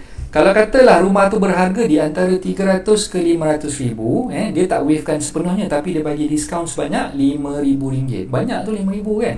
RM5,000 didiskaunkan. Jadi kalau katalah harga rumah tu berharga RM450,000, stamp duty penuh yang perlu dibayar tu akan ditolak RM5,000 dari situ, dan anda hanya perlu bayar bakinya sahaja. Itu kalau beli rumah yang pertama lah. Dan tawaran ni terhad setakat 31 bulan 12 2020. Jadi ambil peluang ni. Saya dah selalu mengingatkan, inilah masa yang paling sesuai untuk tuan perempuan beli rumah. Sebab dalam keadaan sekarang ni masih ada lagi premitan ataupun diskaun duty stamp tu sehingga 31 bulan 12 2020. Dan selepas 31 bulan 12 2020 tu saya tak tahu masih ada lagi ke tidak. Itu bergantung pada bajet bajet kerajaan untuk tahun 2021 nantilah. Dan setakat ni memang benda ni masih lagi ada, belum ditarik balik dan masih lagi boleh di-apply dan digunakan untuk pembelian rumah pertama. Okey, Jasmine ada beritahu kat sini, bila berlaku perceraian, adakah suami berhak tuntut harta sepencarian dari isteri? Sebab biasanya isteri yang tuntut harta sepencarian dari suami. Jawapannya ya. Tak kira lah siapa yang nak menuntut. As long as rumah tu dibeli, sama ada dibeli oleh isteri ataupun dibeli oleh suami di dalam tempoh perkahwinan.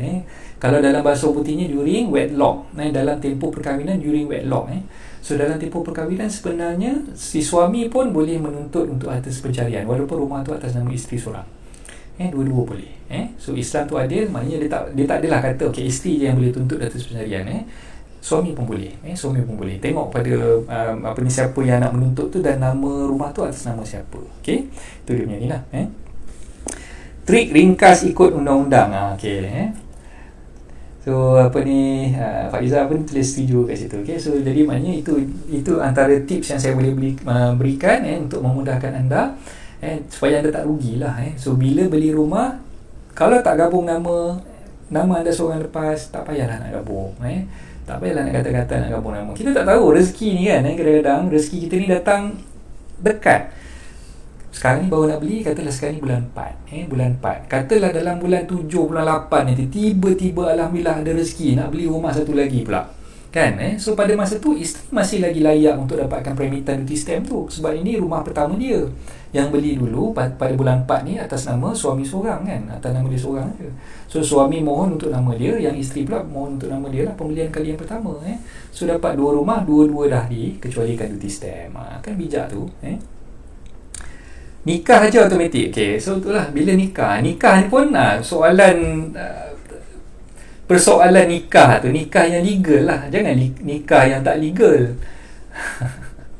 Okay, minta maaf lah kalau ada mungkin lah sahabat-sahabat yang tengok video live ni dia terjebak lah nikah kat Siam ke, nikah kat Indon ke, tapi tak didaftarkan. Okay, maksud saya legal kat situ nikah yang dah didaftarkan di Malaysia lah.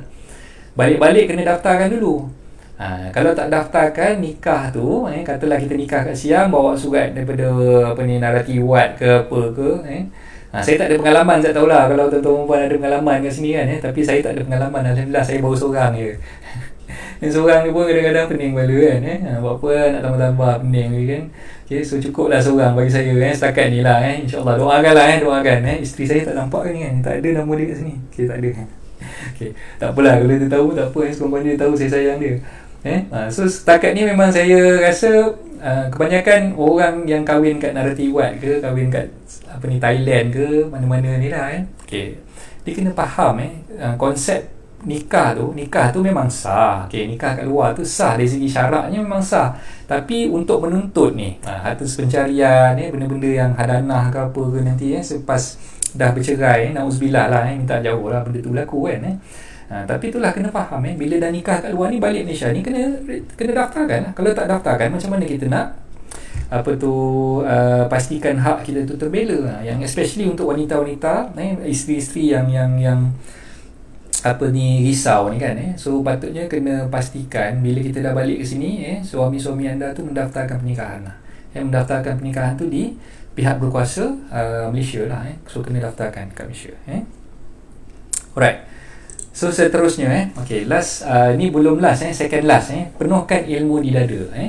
So kena banyakkan berguru. So adik-adik jangan ambil mudah perkara ni. So banyak je cara kita nak berguru. Sama ada kita jumpa orang yang alim, berjumpa orang yang memang ada ilmu, Ataupun kita tengok dah apa tu blog-blog, kita tengok YouTube, kita belajar. Sekarang ni banyak online sharing yang mungkin sifu-sifu hartanah dia buat.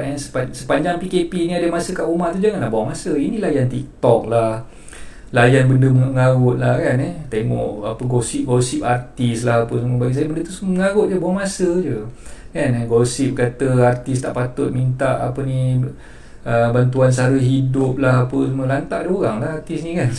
Saya tak ambil pot pun, saya malas nak fikir benda tu, sebab benda tu bagi saya bukan masalah saya kan. So bagi saya yang kita nak pentingkan sekali, kita penuhkan ilmu di dada. Penuhkan ilmu di dada, kita kena pastikan yang kita nak buat suatu komitmen ni, kita dah tahu dah. Kita dah tahu dah selok beloknya macam mana. Dari segi orang kata apa, macam saya tulis kat bawah tu, undang-undang hartanah, nak beli hartanah, kita kena tahu dari segi undang-undang apa hak kita sebagai pembeli. Okey. Jadi saya nak menyeru lagi sekali kat sini, bagi anda yang masih lagi mungkin baru join rancangan live saya ni, anda boleh dapatkan e-book saya, e-book tips apa ni, mudah jual beli hartanah secara percuma. Boleh masuk ke link yang saya dah sharekan dalam apa tu, sekejap saya masuk dalam ruangan komen lagi sekali. Boleh masuk ke link yang saya akan sharekan ni.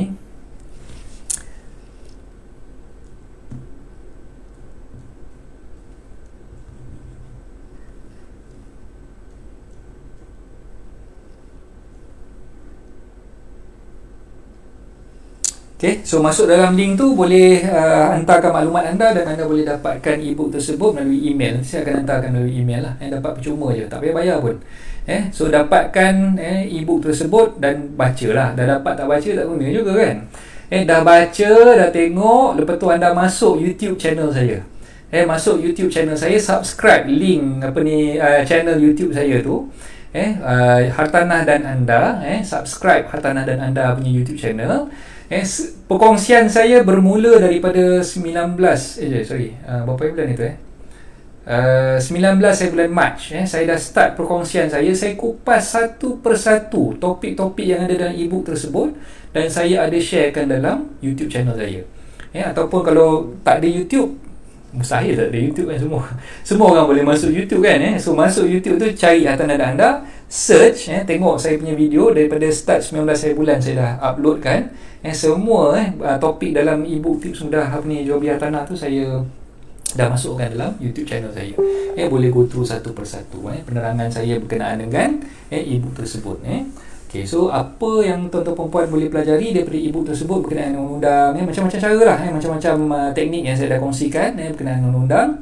Dan kalau ada tak faham tu, boleh terus ber-WhatsApp ataupun nak kontak saya, boleh terus WhatsApp dengan saya. Ambil nombor telefon saya ni, 012 655 0685.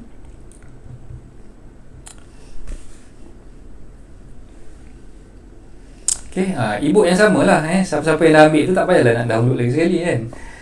Siapa yang belum download, boleh downloadkan e-book tersebut. Saya bagi secara cuma je. Okey. So yang seterusnya, ketahui teknik untuk memilih hartanah yang dijual di bawah harga pasaran ataupun below market value lah. Okey, so macam mana nak dapatkan hartanah yang below market value ni, kena ada ilmu, nak cari itu macam mana. Okey.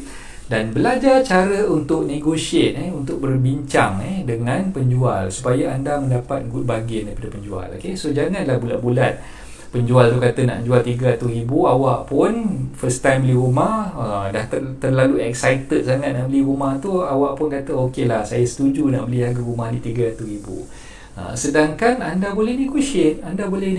Sekarang ni kalau adik-adik nak tahu, sekarang ni yang kita panggil buyer's market. Pembeli yang menentukan sama ada kata apa, harga yang ditawarkan oleh penjual tu, pembeli yang menentukan dia nak terima ataupun tidak. Sebab sekarang ni penawaran melebihi permintaan yang ada. So kita panggil benda tu buyer's market, dan sebenarnya advantage pada pihak-pihak pembeli, diorang yang akan menentukan sama ada apa tu, harga yang ditawarkan tu okey ataupun tidak. Tapi jangan salah faham di situ. Okay, yang saya kata buyer's market kat situ, tengoklah location dekat mana. Kalau location tu hot area dan dalam situ penawaran tu kurang, tak banyak pun tanah yang ada dekat kawasan tu yang nak dijual. Janganlah ngada-ngada pula sekarang ni buyer's market. So you want to sell or not, depends on me lah, kan. Saya yang tentukan harga. Janganlah siapa yang ajar macam tu kan. Bukan tu maksud saya. So kena tengok. So bila dinamakan buyer's market tu, tengok dulu location. Dan tengok penawaran yang ada kat situ. Kalau penawaran ada seketul rumah yang nak jual kat situ, jangan pula korang ni rasa macam nak poyokan diri, kata ni buyer's market lah kan, awak nak jual ke tak nak jual kan, saya nak beli, bukan awak seorang yang nak beli kan. Yang nak tawarkan nak jual tu dia sebuah rumah je, yang tengok belakang ada 5-6 orang lagi yang dah menunggu nak beli rumah tu, dah tiba-tiba melepas pula, salahkan saya pula. Coach kata itu buyer's market, buyers yang tentukan harga kan. Saya tak cakap macam tu. Maksud saya kat situ, anda kena tengok, kena study dulu penawaran kat kawasan tu macam mana. Kalau penawarannya melebihi permintaan, dan baru anda boleh gunakan discretion ataupun gunakan budi bicara anda untuk bargain dengan vendor tu, dengan penjual tersebut. So bila penawarannya kurang, harga yang ditawarkan tu mungkin susah sikit nak kurang kan. Bukan tak boleh bargain, boleh, tapi janganlah terlalu mendesak sangat sebab mungkin di belakang kita tu ada ramai lagi yang sedang menunggu untuk membeli hartanah yang sama. Okey, so kena bincang kat situ untuk negotiate dengan penjual-penjual hartanah lah. Okey. Seterusnya, ni yang saya nak syorkan. Okey, nak saya syorkan di sini untuk memudahkan urusan adik-adik sebagai pembeli hartanah yang pertama.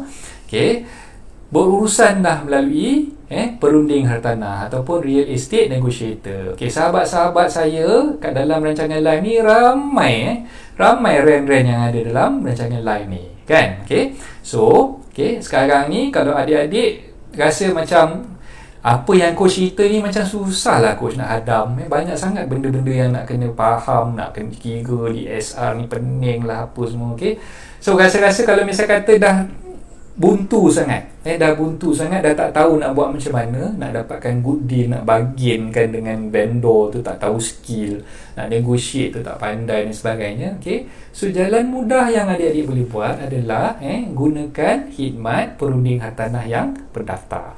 Okey, ingat saya emphasizekan kat situ, gunakan khidmat perunding hartanah yang berdaftar. Okey, pastikan yang adik-adik gunakan khidmat rent yang berdaftar saja. So jangan gunakan khidmat mereka yang tidak berdaftar. Yang berdaftar ni biasanya memang dia ada rent tag. So insist, minta tolong diorang ni tunjukkan rent tag mereka, dan adik boleh check adik boleh check sama ada mereka tu masih lagi berdaftar dengan Lembaga Penilai Pentaksi dan Ejen Hartanah, Lembaga Penilai Pentaksi Ejen Hartanah dan Pengurus Harta, LPPEH, melalui rent tag yang mereka tunjukkan tu. Boleh masuk ke laman web LPPEH untuk check untuk cek nombor rent tag tersebut ataupun nama mereka, sama ada mereka ni masih lagi berdaftar atau tidak. Okey, so itu salah satu cara lah untuk memudahkan urusan. Okey, so mereka ni boleh bantu. Mereka boleh bantu untuk tolong kirakan DSR. Mereka boleh bantu untuk kenal pasti harga pasaran. Hartanah yang adik-adik nak beli tu adakah terlalu tinggi sangat ke ataupun just sedang-sedang elok ke. Lepas tu mereka pun boleh bantu untuk negotiate harga tu dengan owner yang ingin menjual hartanah tersebut. Okey, so gunakanlah khidmat perunding hartanah yang berdaftar. Okey, so tak perlu risau sebab sebagai pembeli adik-adik tak perlu nak bayar pun. Sebenarnya perkhidmatan yang ditawarkan oleh perunding hartanah ni adalah percuma. Tak perlu nak bayar mereka. Setakat mana yang adik nak beli hartanah tu sebagai bakal pembeli, tak payah nak risau. Tak payah nak risau sebab ejen hartanah ni yang akan bantu adik-adik semua, dan mereka menjalankan perkhidmatan ni tanpa mengenakan apa-apa charge kepada adik-adik sebagai pembeli. Okey, kat mana mereka dapat komisen? Mereka dapat komisen tu sebenarnya daripada penjual. Okey, so jangan risau. Sebagai pembeli tak ada satu sen pun nak kena bayar. Okey, kalau katalah ada perunding hartanah yang kata, awak nak gunakan servis saya, so you have to pay me RM100. Okey, kalau ada yang kata macam tu, adik-adik boleh report kepada LPPH sebab sepatutnya memang tak ada. Sepatutnya mereka tak boleh mengenakan apa-apa charge untuk perkhidmatan yang mereka tawarkan, sebab sebagai pembeli bukan anda yang perlu membayar komisen mereka, yang membayar komisen mereka adalah penjual. Okey, so kena faham di situ. So ingat apa yang saya pesankan sini, kalau pening sangat kepala, carilah perunding-perunding hartanah yang berdaftar. Okey, jadi kalau rakan-rakan yang ada tahu Cik Zul ni pandai dia, bagus dia, cepat. Gunakanlah khidmat saya rent berdaftar. Okay, Cik Zul dah tulis dalam nombor telefon kat saya. Baru nak sebut mulut Cik Zul ni memang hebat lah, memang cepat.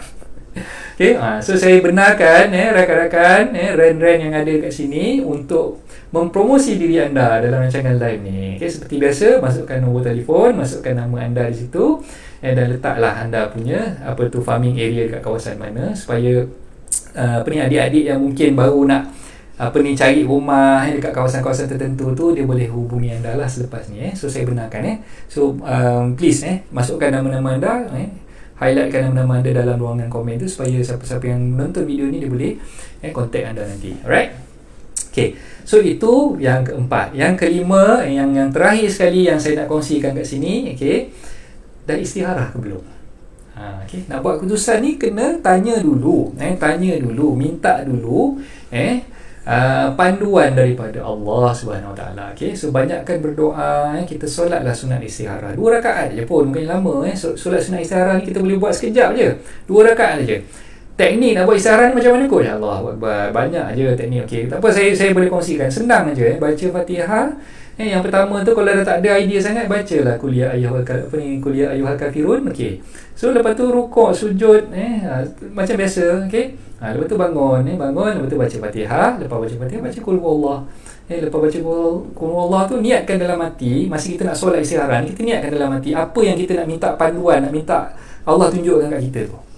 Kan? Okay, so bila dah solat, okay, lepas habis solat tu, bila sujud yang terakhir tu, biasanya kalau kita solat hajat, kita niatkan untuk kita minta apa yang kita minta daripada Allah tu masa sujud yang terakhir kan. Okay, so masa sujud yang terakhir tu, cuba minta daripada Allah, minta Allah tunjukkan, okay, betul tak tindakan apa yang nak dibuat ni.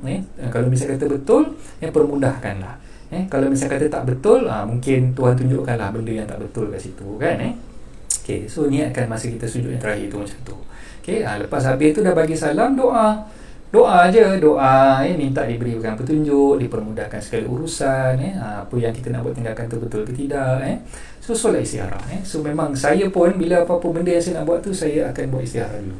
Itu yang saya amalkan daripada dulu sampai sekarang lah, insyaAllah. So memang sangat-sangat membantu. Okay, so bila dah solat, kita dah buat amal ibadat tu, kita pastikan yang hati kita ni kita bersihkan. Perbanyakkan berdoa supaya segala urusan tu dipermudahkan. Okay, seterusnya kita kena faham, beli rumah ni adalah satu komitmen yang besar, dan memerlukan disiplin yang tinggi. Komitmen tu dah besar, disiplin tu mestilah tinggi. Okay, dia tak sama macam kita beli kereta. Dia tak sama macam kita buat pinjaman dengan kredit card. Sebab komitmen beli rumah ni dia besar tu, maksud saya tu dia punya tenure tu dia panjang. Ikat tu kurang-kurang pun dalam 20-30 tahun kan, nak bayar. Kalau beli kereta pun mungkin paling lama 9 tahun kan. So satu lagi kita kena faham, bila beli rumah ni, komitmen dia, kita kena pastikan yang kita tu, yang saya cek tadi, saya minta tuan-tuan puan, adik-adik semua pastikan yang kita mampu dulu, mampu untuk beli rumah tu, dah ada berapa ni, dah kira DSR, dah ada deposit dan sebagainya tu, baru kita proceed. Okey, dan dalam masa yang sama, mungkin adik-adik semua boleh mendisiplinkan diri, nak memastikan bahawa kita punya keuangan tu kita urus dengan betul. Jangan tambah hutang-hutang lain pula. Bila dah beli rumah ni, mulalah menggatal nak beli perabot dekat IKEA lah, tengok Lazada ada sale barang-barang elektrik macam-macam lah, mulalah menggatal lah. Okey, tengok kemampuan dulu. Jangan nak memenuhkan kredit card punya nak memaksimumkan kredit card punya amount. Beli rumah, dah ada komitmen beli rumah, pastikan kita boleh servis lah loan kita tu dengan baik kan. Jangan pula, yelah memanglah kalau apalah coach ni, beli rumah mestilah nak beli perabot, nak tambah tu tambah ni, mesti betul. Bukan saya tak kasih, boleh, tapi berdasarkan kemampuan yang ada lah. Janganlah spend lavishly, nak beli semua yang branded, nak beli yang IKEA, nak beli apa lagi yang glamour-glamour ni, macam-macam lah, saya nak sebut pun tak reti kan. So beli perabot yang branded yang mahal, padahal duit pun tak cukup kan, duit pun tak berapa nak ada kan. Lepas tu bila kredit card dah sampai santak sampai habis, dah menangis pula nak bayar kredit card, tak ada duit pula kan. Dah bayar minimum aja, sampai bila nak habis kan. Bayar minimum tu cuma servis interest, tahu kan, interest kredit card ni sampai 18% kan, setahun. So itu yang kita perlu fahami lah. So beli rumah memerlukan komitmen dan disiplin. So jangan tambah lagi beban hutang yang tak sepatutnya kita buat. Okay, right. So itu nasihat saya. Okay, dan yang seterusnya, jangan terburu-buru dalam membuat pemilihan dan keputusan. Okay, so buat pemilihan tu betul-betul. Jangan terburu-buru. Okay, dan jangan dengar bisikan syaitan. Okay, ni yang selalu orang terlepas pandang dan orang selalu degil lah. Dia nak buat satu perkara tu, dia mengikut nafsu. Mengikut nafsu. Macam saya dah cerita tadi, dah belajar dah dengar dah saya ceritakan tadi kan, DSR. Berapa kelayakan boleh beli rumah sekian-sekian banyak harganya. Nak juga beli yang dah burst. Tadi tengok Siti mampu beli 210,000. Nak juga beli yang harga 260,000. Ada yang kira tadi yelah, mentang-mentang katalah yang loan ni dia boleh adjust sikit, dia boleh masukkan ni sikit. Sebab kita kira sekarang ni berdasarkan DSR yang kita buat tu, memang itulah sepatutnya yang kita kena berpandukan kan. Itu yang saya syorkan tadi, kena kira betul-betul bajet tu. Buat profil kewangan tu untuk kita kira bajet kita sendiri, nak memuaskan hati kita sendiri tau. Kita nak memuaskan hati kita sendiri, bukan kita nak impress kepada orang lain. Tidak, bukan itu tujuan dia. Banyak yang kita buat sekarang ni sebenarnya, bila nak dengar bisikan syaitan ni, kita banyak nak impress orang lain, impress third party. Nak impress bakal isteri lah, nak impress bakal mak mentua lah, nak impress bakal bapak mentua lah. Semua orang kita nak impress. Tapi itulah, tahu tak, bila kita nak kahwin, contohlah macam sekarang ni kan, katalah anda baru nak beli rumah, dalam masa yang sama anda pun tengah merancang untuk kahwin. So mana satu dulu? Chicken and egg punya story kan. Mana satu dulu? Nak kahwin dulu ke nak beli rumah dulu? Soalan ni pun kadang-kadang bila diajukan kepada saya pun saya tergelak seorang-seorang. Saya tanya diri orang yang bertanya tu balik kan. Sebenarnya dalam dua-dua perkara ni, awak nak buat yang mana dulu? Kan? Awak jangan tanya saya, sebab kalau tanya saya, jawapan saya berdasarkan apa yang saya fikirkan. Itu yang semalam bila adalah beberapa sharing yang dibuat. Semalam saya follow sharing daripada Tuan Zaidi Ismail dalam page Urus Insan. Dalam page Tuan Irman Taib pun ada juga. Dia buat sharing tu. So sebenarnya kita ni, bila kita banyak orang kata kita selalu fikirkan yang benda yang orang lain fikir tau. Kita tak fikirkan sebenarnya apa yang kita mampu buat. Kita fikir, banyak dengar hearsay, banyak dengar perkara-perkara yang tak sepatutnya kita ambil pot pun. Tak payah nak fikir pasal orang lain, kita fikir diri kita je. So itulah, bisikan syaitan. Bukan nak kata bapak mentua dia syaitan, tidak. Bukan tu maksud saya kan. Tapi itulah, bagi saya, benda-benda yang orang lain fikir untuk diri kita ni, yang selalu komen pasal diri kita semua tu pedulikanlah, lantak ada orang lah kan. Kita fikir diri kita dulu. Fikir diri kita ni dulu, kita mampu tidak. Kalau kita tak mampu, tak payah. Kalau kita mampu, kita buat kan. Itu yang saya tekankan sekarang. Dalam keadaan sekarang ni, kita perlu berhati-hati, perlu berjaga-jaga. Nak spend duit tu memang kita perlu berjaga-jaga, perlu berhati-hati lah. Alright, so yang terakhir sekali, tak perlu buat kerja Tuhan, kita buat aja kerja kita. Itu yang paling penting. So ini saya selalu mengulang benda ni, yang saya selalu syorkan dalam seminar hartanah saya. Bila saya bercakap dengan peserta-peserta seminar saya, memang saya tekankan tentang benda ni. Tak payah nak fikir-fikir nak buat kerja Tuhan. Biar Tuhan buat kerja dia, kita buat kerja kita je. Yang penting kita usaha je.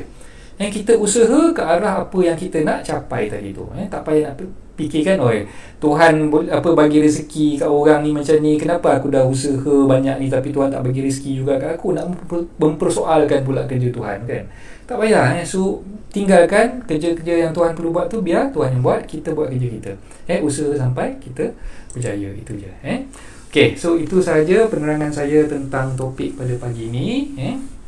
Pada anda yang mungkin yang belum lagi follow kami, hartanah dan anda, so saya ingin menyerulah siapa yang belum follow kami tu, untuk follow kami. Saya dah senaraikan di situ, website hartanahdananda.com, dan Facebook page kami, Hartanah dan Anda. Seperti mana yang sharing live saya yang saya buat sekarang ni, saya minta tolong follow saya lah. Tolong follow page Hartanah dan Anda ni, sebab setiap hari saya akan buat perkongsian yang insya-Allah akan memberi manfaat pada anda semua, terutamanya kepada bakal-bakal pengundi rumah pertama, terutamanya kepada sahabat-sahabat REN yang saya kasih dan cintai semua. So ini pengorbanan saya lah. Anggaplah benda ni sebagai satu pengorbanan daripada saya. Saya buat sharing apa ni semua ni, saya tak ada benda yang saya boleh bagi sebenarnya. So ini je lah amal kebaikan yang mungkin saya boleh kongsikan. So saya tak mengharapkan apa-apa balasan pun. So mungkinlah dengan apa yang saya bagi ni, tuan-tuan puan boleh tolong doakan, tolong doakan kesejahteraan saya, tolong doakan saya sihat, supaya saya boleh terus berkongsi, doakan supaya dipermudahkan urusan dan dimudahkan rezeki, itu je saya minta. Tak minta pun balasan kena bayar sekian-sekian ke, tak ada. So dengan apa yang saya berkongsi pada tuan-tuan puan ni, saya mengharapkan tuan-tuan puan mendapat manfaat di situ, dapat manfaat, dan sekurang-kurangnya manfaat yang saya dah sampaikan tu tuan-tuan puan boleh sebarkan pula. Sebab tu saya minta share, saya minta tuan-tuan puan sharekan apa yang saya kongsikan ni kepada rakan-rakan yang lain, supaya mereka pun boleh mendapat manfaat daripada apa yang saya dah kongsikan pada hari ni, insyaAllah. Okay, so Instagram pun ada, adik-adik budak-budak baru nak up ni boleh follow Instagram juga. Budak-budak baru nak up selalunya tengok Instagram kan, so BBNU boleh follow Instagram saya. Okay, Telegram channel macam yang saya dah letakkan di situ, so boleh join Telegram channel tersebut. Saya akan kongsikan slide ni dalam bentuk PDF di dalam Telegram channel yang saya dah masukkan tu. Dan YouTube, okay, boleh search harta dan anda. Okay, so itu saja perkongsian saya untuk hari ini, dan saya mengharapkan agar tuan-tuan puan semua mendapat manfaat daripada apa yang saya kongsikan. Saya minta maaf kalau sekiranya ada perkataan yang saya gunakan tu terkasar bahasa, dan mungkin ada perkara yang menyinggung hati tuan-tuan puan semua. Jadi harap dimaafkan sebab semua tu tak disengajakan. Okay, dan saya terus mendoakan agar tuan-tuan puan semua berada dalam iman Allah selalu, dipermudahkan segala urusan, dimurahkan rezeki, dan sihat-sihat sentiasa. Jaga diri baik-baik, sepanjang tempoh kawalan pergerakan ni. Jangan keluar tanpa alasan-alasan yang kukuh. Kalau tak, kena tangkap. Kalau kena tangkap, kena bayar denda pula 1,000 kan. So janganlah buat perkara yang mengarut. Okay, so adik-adik amalkan apa yang saya sampaikan tadi tu, amalkan. Okay, so pastikan adik-adik semua, saya doakan adik-adik akan dapat membeli rumah pertama yang adik-adik nak beli tadi. Ingat, rumah pertama berdasarkan kemampuan, bukannya berdasarkan kepada kemahuan. Bukan rumah yang adik idamkan, tapi rumah yang adik mampu untuk beli. Okay, itu yang paling utama sekali. Okay, saya doakan sebelum hujung tahun ni, insyaAllah adik-adik akan dapat rumah pertama yang yang mampu adik beli tadi. Okay, insyaAllah. Okay, so itu saja perkongsian saya untuk hari ini. Assalamualaikum warahmatullahi taala wabarakatuh. Terima kasih. Bye bye.